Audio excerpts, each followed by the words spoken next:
नमस्कार साथियों। आज है 17 दिसंबर और हम पढ़ने वाले हैं आज की महत्वपूर्ण करंट अफेयर्स जो आगामी एग्जाम के लिए महत्वपूर्ण। चलिए साथियों, देखते हैं आज का पहला प्रश्न जो हमारे एग्जाम के लिए जरूरी। आज का पहला प्रश्न है, भारतीय एनएसए किस देश की यात्रा पर जाएंगे? तो हमारे सामने चार ऑप्शन है, चीन, बांग्लादेश, पाकिस्तान और नेपाल। तो इसका सही जवाब ऑप्शन ए है, चीन की। भारतीय national security advisor Ajit Doval ji चीन की आधिकारिक यात्रा पर 18 दिसंबर को जाएंगे। पिछले 5 साल में किसी भारतीय अधिकारी के तौर पर यह पहली भारतीय अधिकारी की विदेश यात्रा होगी। भारत और चीन के बीच में हाल ही में एलएसी पर हुए समझौते के बाद यह यात्रा हो रही है। दोनों देशों के बीच सीमा मुद्दों को हल करने के लिए और उन्हें दूर करने के लिए यह यात्रा की जा रही है। भारत के एनएसए अजीत डोभाल वांग ई जो चीन के विदेश मंत्री है उनसे मुलाकात करेंगे। 2020 में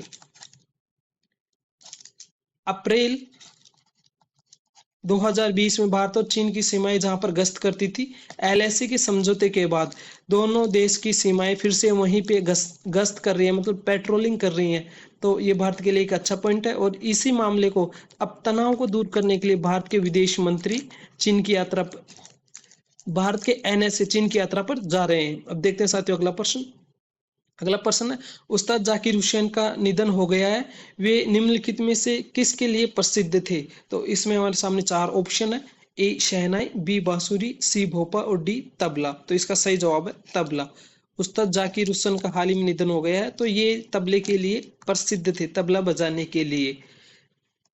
अगला क्वेश्चन साथियों, किस देश के राष्ट्रपति का भारत की यात्रा पर है? किस देश के राष्ट्रपति भारत की यात्रा पर है? तो इसका सही जवाब आपको इनमें से चुनना है, ए श्रीलंका, बी बांग्लादेश, सी पाकिस्तान और डी नेपाल है। तो इसका सही जवाब है ऑप्शन ए श्रीलंका। श्रीलंका के राष्ट्रपति अनुरा कुमार दिसानायके अनुरा कुमार दिसानायके ये श्रीलंका के अभी चुने गए राष्ट्रपति है और उन्होंने अपनी पहली विदेश यात्रा के तौर पर भारत को चुना है। भारत में इनका हैदराबाद हाउस जो नई दिल्ली में स्थित है, वहां पर प्रधानमंत्री मोदी द्वारा इनको गार्ड ऑफ ऑनर का सम्मान देकर इनका स्वागत किया गया है। इन्होंने पहले मोदी जी से मुलाकात की, उसके बाद विदेश मंत्री और निर्मला सीतारमण से, और इसके बाद इन्होंने राजघाट में महात्मा गांधी जी के को श्रद्धांजलि अर्पित की। अब देखते हैं साथियों अगला प्रश्न, इसराइल ने किस देश में अपना दूतावास बंद कर दिया है? हमारे सामने चार ऑप्शन है, आयरलैंड, जॉर्डन, इराक और सऊदी अरब। तो इसका सही जवाब ऑप्शन ए है, आयरलैंड। इसराइल ने आयरलैंड में अपना हाल ही में दूतावास बंद किया है। इसराइल ने यह कदम यह कहते हुए उठाया है कि आयरलैंड उसके विरोध नीति अपनाता है और वो फिलिस्तीन का समर्थन करता है। तो इस आधार पे इसराइल ने आयरलैंड से अपने दूतावास को बंद कर दिया है। इससे पहले ही उन्होंने 6 महीने पहले ही अपने राजदूत को आयरलैंड से बुला लिया था। और इजराइल ये भी कहता है कि आयरलैंड यहूदियों की रक्षा करने में विफल रहा है। अब देखते हैं साथियों अगला प्रश्न है, हाल ही में मध्य प्रदेश की प्रसिद्ध बेगा चित्रकार का निधन हो गया है, उनका नाम क्या है? Option A Jodhaiya Baiga, B Ramabai, C Shantibai, D Nitika Sehgal. तो इसका सही जवाब ऑप्शन ए है, जोधैया बेगा। अगला प्रश्न, इन्फोसिस के को फाउंडर कौन है?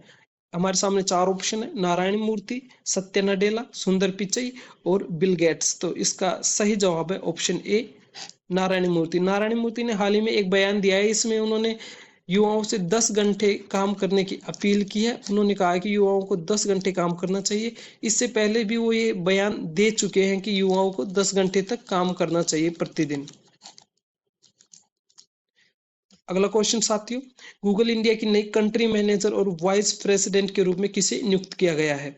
चार ऑप्शन हमारे सामने, प्रीति लोबाना, निर्मला सीतारमण, रोशनी नादर मल्होत्रा, किरण मजूमदार। तो इसका सही जवाब ऑप्शन ए है, प्रीति लोबाना। प्रीति लोबाना को गूगल इंडिया की नई कंट्री मैनेजर और वाइस प्रेसिडेंट के रूप में नियुक्त किया गया है। नीचे के तीन ऑप्शंस, निर्मला सीतारमण, रोशनी नादर मल्होत्रा और किरण मजूमदार, इन्होंने हाल ही में फोर्ब्स की जो दुनिया की 100 पावरफुल महिलाओं की सूची है उसमें इन्होंने जगह बनाई है। ये तीनों ही भारतीय हैं। तो इस तरह से 3 भारतीयों ने इस फोर्ब्स की सूची में इस वर्ष 2024 में अपनी जगह बनाई है। अगला क्वेश्चन साथियों, भारत में हर साल विजय दिवस कब मनाया जाता है? तो हमारे सामने 4 ऑप्शन है, 16 दिसंबर, 20 दिसंबर, 25 दिसंबर और 30 दिसंबर। तो इसका सही जवाब आपको चुनना है। सही जवाब है ऑप्शन ए, 16 दिसंबर। भारत प्रतिवर्ष 16 दिसंबर को विजय दिवस मनाता है। भारत ने 1971 में भारत पाकिस्तान की लड़ाई हुई थी, इसमें पाकिस्तान को हराया था और इसके परिणाम स्वरूप बांग्लादेश आजाद हुआ और बांग्लादेश देश बना, इसलिए ये 16 दिसंबर को विजय दिवस मनाया जाता है। अगला प्रश्न साथियों, desert night air combat exercise में भारत के साथ किन देशों ने भाग लिया? Desert night air combat exercise, इसमें भारत के साथ किस देशों ने भाग लिया है? तो इसका सही जवाब आपको इनमें से चुनना है। फ्रांस और यूएई, फ्रांस और सऊदी अरब, फ्रांस और ओमान, फ्रांस और म्यांमार। तो इसका सही जवाब ऑप्शन ए है। ये रहा फ्रांस का तिरंगा, ये संयुक्त अरब अमीरात का और ये भारत का। तो इन देशों ने मिलकर desert night air combat exercise की है और इसमें भारत भी शामिल था। अगला प्रश्न साथियों, मिखाइल क्विलशविली को हाल ही में किस देश का नया राष्ट्रपति चुना गया है? तो हमारे सामने 4 ऑप्शन है, जॉर्जिया, साइप्रस, जॉर्डन और लेबनान। तो इसका सही जवाब ऑप्शन ए है, जॉर्जिया। जॉर्जिया का नया राष्ट्रपति क्विलशविली को चुना गया है, मिखाइल क्विलशविली को चुना गया है। अगला ऑप्शन क्वेश्चन, आरबीआई ने अतिरिक्त कृषि ऋण की सीमा बढ़ाकर कितनी कर दी है? हाल ही में संजय मल्होत्रा को आरबीआई का नया गवर्नर चुना गया है। तो इस क्वेश्चन का जवाब है, आरबीआई ने अतिरिक्त कृषि ऋण की सीमा बढ़ाकर कितनी कर दी गई है? तो इसका सही आंसर है ऑप्शन बी, 2 लाख। आरबीआई का हाल ही में नया गवर्नर संजय मल्होत्रा को चुना गया है।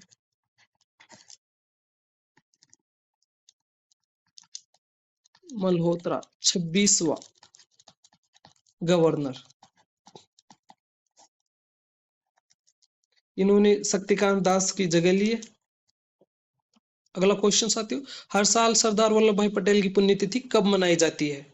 तो इसका सही जवाब आपको इन ऑप्शंस में से देना है। ऑप्शन ए है 10 दिसंबर, बी 15 दिसंबर, सी 20 दिसंबर और डी है 25 दिसंबर। तो इसका सही जवाब है ऑप्शन बी, सरदार वल्लभ भाई की पुण्यतिथि 15 दिसंबर को मनाई जाती है। अगला क्वेश्चन साथियों, हाल ही में डार्क ईगल हाइपरसोनिक मिसाइल का परीक्षण किस देश ने किया है? हमारे सामने 4 ऑप्शन है, यूएसए, यूएई, दक्षिण कोरिया और भारत। तो इसका सही जवाब है यूएसए, संयुक्त राज्य अमेरिका ने हाल ही में डार्क ईगल हाइपरसोनिक मिसाइल का परीक्षण किया है। साथियों अब देखते हैं आज के यक्स प्रश्न। कर्नाटक के राज्यपाल का नाम क्या है? तो इसका सही जवाब है श्री थावरचंद गहलोत।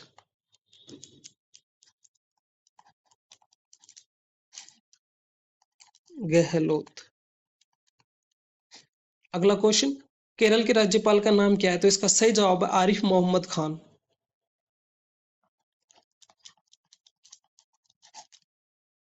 आरिफ मोहम्मद खान। अगला प्रश्न साथियों, श्री मंगूभाई छगन भाई पटेल किस राज्य के राज्यपाल है? तो इसका सही जवाब है मध्य प्रदेश।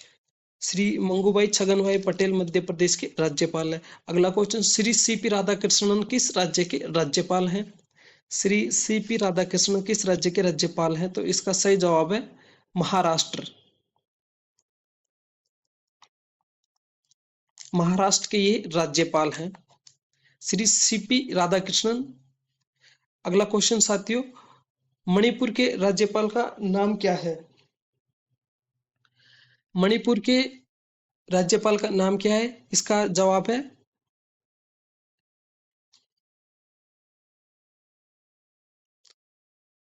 श्री लक्ष्मण प्रसाद आचार्य।